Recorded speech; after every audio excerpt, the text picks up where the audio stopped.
Je voudrais aujourd'hui aborder une causerie médicale sur un problème récurrent dans la prise en charge des malades en Afrique. Et ce problème va avoir pour fil conducteur la prise en charge d'une maladie particulière, qui est une urgence médico-chirurgicale. Ça s'appelle l'occlusion intestinale. Je vais vous donner deux exemples vus dans deux pays différents d'Afrique subsaharienne, des pays qui sont considérés comme des locomotives socio-économiques de l'Afrique subsaharienne, où j'ai entendu, on a vu, on a assisté, où j'ai vécu une prise en charge aux urgences d'une occlusion intestinale qui m'amène à engager une réflexion sur comment en Afrique nous prenons en charge les urgences. Quel est le rapport du personnel médical à la souffrance des malades? Quelle est l'organisation du parcours de soins de santé en Afrique sur les urgences vitales? Et vous comprendrez que quand on dit souvent que le sous-développement, il est d'abord mental, on n'a pas menti. Parfois, il ne faut pas des moyens faramineux pour pouvoir réaliser de grandes choses. Il faut juste de la volonté. Allons-y avec des exemples. Le premier exemple, je vous citerai le pays qui est le Cameroun, où nous avons vu dans les réseaux sociaux une dame qui s'est plainte de la mauvaise prise en charge de sa sœur aux urgences de l'hôpital Akintini de Douala, un hôpital universitaire, peut-être le plus grand hôpital en termes de lits au Cameroun. Une patiente qui s'est plainte de douleurs abdominales, d'arrêt de matière, donc elle n'allait pas au ciel depuis déjà plusieurs jours d'ailleurs, des douleurs atroces, voire même des nausées, vomissements, pris en charge dans des urgences d'un hôpital périphérique de la ville de Douala, où le diagnostic n'a pas été posé. Bon, ça c'est un autre débat. Et elle a imposé qu'on transfère sa sœur à l'hôpital Akintini de Douala. À l'hôpital Akintini de Douala, où la dame est arrivée avec des douleurs invalidantes, atroces, parce que l'occlusion intestinale, c'est quand même le tableau dominant, c'est la douleur. La douleur, absence de matière, de pète et autres, un ventre ballonné qui est douloureux à la palpation. Même si ça peut être autre chose, on soupçonne d'abord ça. Or, l'occlusion intestinale, c'est une urgence vitale qui peut déboucher sur une perforation de l'intestin, péritonite, sepsis qui veut dire de l'infection partout et le malade décède. Et si on ne prend pas en charge tôt, les chances opératoires sont minimes, quasi nulles, parce qu'on va arriver, on va trouver un abdomen qui est complètement pourri, des intestins, il n'y en a plus, donc le chirurgien ne va rien faire. Et cette malade-là, aux urgences de l'hôpital Akintini, on a eu à demander tout, demander des bilans, faire des prescriptions, des choses qui n'existent pas à l'hôpital, qu'il faut aller acheter ailleurs, dans un dilettantisme inadmissible en médecine. On va jusqu'à demander des médicaments ou alors des consommables qu'on ne trouve que chez un revendeur au quartier à Perpète de la ville de Douala. Et ça, c'est le médecin qui recommande à la famille d'aller le faire. Perte de temps. Scandaleux. Les pharmacies des hôpitaux en Afrique n'ont rien. Évidemment, la patiente est décédée. Après, un geste opératoire qui ne servait à rien. Mais là, c'est des millions qui ont été dépensés. La faute à qui? Nous reviendrons sur ce cas.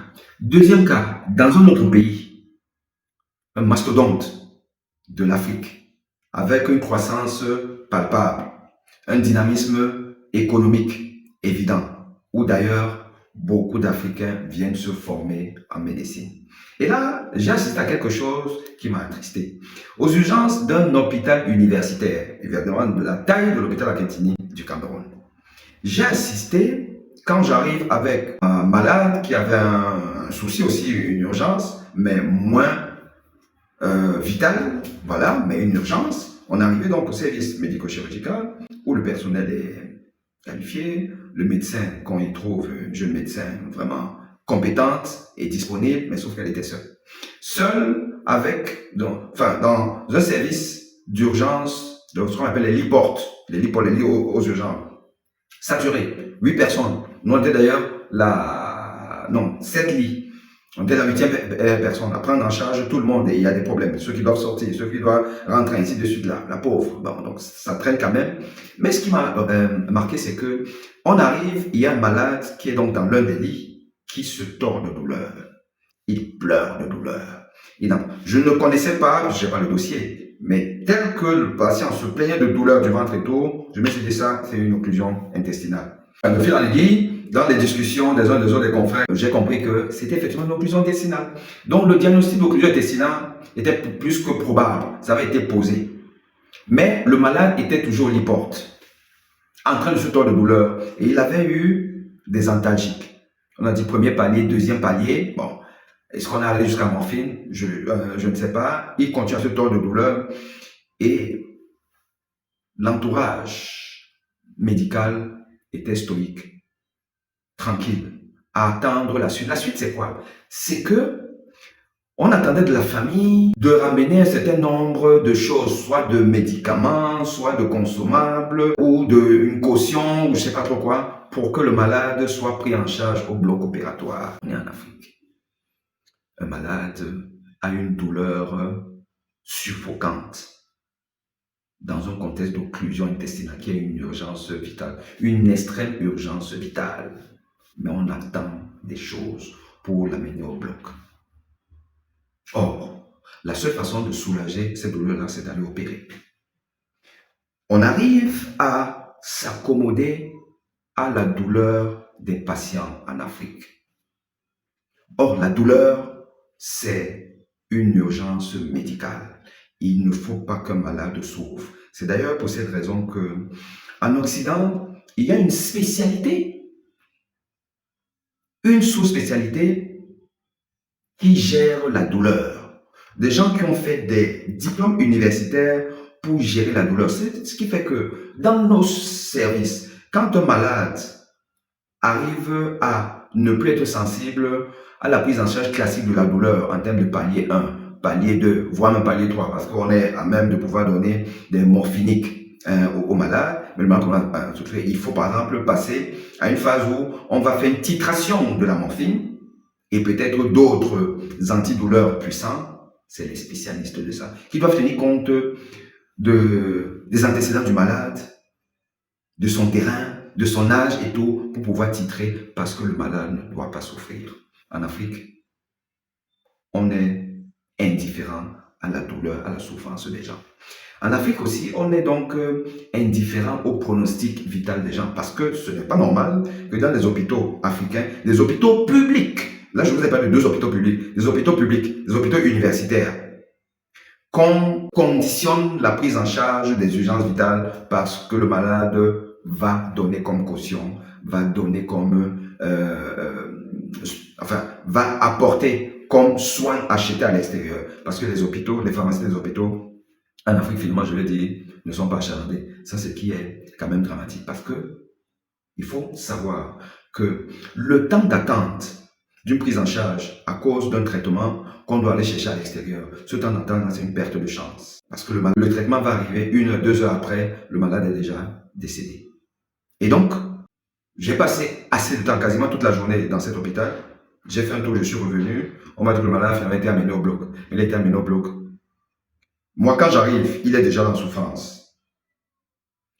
Quand je reviens, il est parti. Donc, il est resté au moins 6 heures de temps sans avoir la prise en charge adéquate. Je dis bien au moins 6 heures de temps dans une extrême urgence vitale, occlusion intestinale. On ne doit pas faire ça. Et moi, ma modeste contribution, mon modeste conseil à l'Afrique, aux Africains, aux acteurs de la santé publique en Afrique, un être humain fragile qui nécessite d'être protégé, soutenu. Nous avons tous les mécanismes, surtout dans les hôpitaux publics, à pouvoir prendre en charge des urgences vitales comme celle-là et voir après ce qu'on fait avec la facture. Car nos États doivent avoir une caisse pour soigner nos malades qui sont entre la vie et la mort. Et on voit après les mécanismes de remboursement. D'autant plus que souvent, les malades, ils ont même les moyens, mais c'est une question simplement de timing. Quand il n'y a pas de médicament à l'hôpital, c'est pas la faute au malade. Le temps d'aller trouver ça dans des pharmacies, ou parfois, c'est des trucs rares qu'on trouve dans toutes les pharmacies, ben, le malade, c'est pas sa faute. C'est la faute à l'État. C'est la faute aux médecins qui prescrivent peut-être des médicaments pas essentiels et qui ne se trouvent pas dans la pharmacie de l'hôpital. Il faut pouvoir mettre en place un mécanisme de prescription des médicaments qu'on va obligatoirement trouver à l'hôpital. C'est pas normal que, par exemple, un soluté comme le sérum salé ne se trouve pas dans un hôpital, qu'il faille aller ailleurs acheter ça. Or, il faut perfuser le malade pour lui mettre peut-être des médicaments en intraveineux. Mais parfois, dans les hôpitaux universitaires, vous n'en trouvez pas. L'Afrique doit s'organiser, doit bien s'organiser, doit professionnaliser pour éviter aux hommes politiques. Je dis une chose, mettons le patient au centre de toutes nos préoccupations, de tous nos objectifs. Mettons le patient. Arrivons à un système où la santé du patient est primordiale. Car un malade, c'est une flambée des morts inutiles, des morts évitables. Le taux de décès évitable en Afrique est exagérément important. Et ce, simplement à cause de l'organisation, de la prise en charge, de comment on organise notre parcours de soins. Comment est-ce qu'on définit les priorités en termes de santé? À très bientôt.